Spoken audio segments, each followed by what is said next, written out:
नमस्कार दोस्तों। बहुत समय पहले की बात है। हिमालय के जंगलों में एक ताकतवर शेर रहता था। एक दिन उसने 12 सिंगे का शिकार किया और खाने के बाद अपनी गुफा को लौटने लगा। अभी उसने चलना ही शुरू किया था कि एक सियार उसके सामने दंडवत करता हुआ उसके गुणगान करने लगा। उसे देखकर शेर ने पूछा, अरे तुम ये क्या कर रहे हो? सियार बोला, हे जंगल के राजा, मैं आपका सेवक बनकर अपना जीवन धन्य करना चाहता हूँ। कृपया मुझे अपनी शरण में ले लीजिए और अपनी सेवा करने का अवसर प्रदान कीजिए। शेर जानता था कि सियार का असल मकसद क्या है, उसके द्वारा छोड़ा गया शिकार खाना। पर उसने सोचा कि चलो इसके साथ रहने से मेरा क्या जाता है, तो कुछ छोटे मोटे काम ही कर लेगा। और उसने सियार को अपने साथ रहने की अनुमति दे दी। उस दिन के बाद से जब भी शिकार करता, सियार भी भरपेट भोजन करता। समय बीतता गया। रोज मांसाहार करने से सियार की ताकत भी बढ़ गई।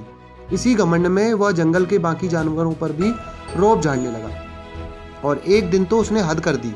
उसने शेर से कहा, आज तुम आराम करो, शिकार मैं करूंगा और तुम मेरा छोड़ा हुआ मांस खाओ। शेर को यह सुनकर बहुत क्रोध हुआ, पर उसने अपने क्रोध पर काबू करते हुए सियार को सबक सिखाना चाहा। शेर बोला, ये तो बड़ी अच्छी बात है, आज मुझे भैंसा खाने का मन है, तुम उसी का शिकार करो। सियार तुरंत भैंसों के झुंड की तरफ निकल पड़ा और दौड़ते हुए एक बड़े से भैंसे पर झपटा। भैंसा सतर्क था। उसने तुरंत अपनी सींग घुमाई और सियार को दूर झटक दिया। सियार की कमर टूट गई और वो किसी तरह घिसटते हुए शेर के पास वापस पहुंचा।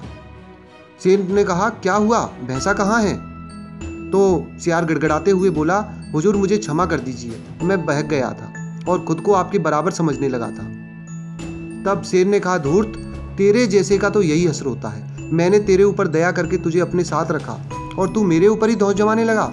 और ऐसा कहते हुए शेर ने अपने एक ही प्रहार से सियार को ढेर कर दिया।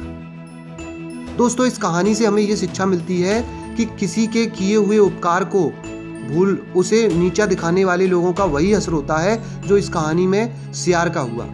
हमें हमेशा वर्तमान योग्यता का ही सही आकलन करना चाहिए और घमंड में आकर किसी तरह का मूर्खतापूर्ण कार्य नहीं करना चाहिए। धन्यवाद दोस्तों।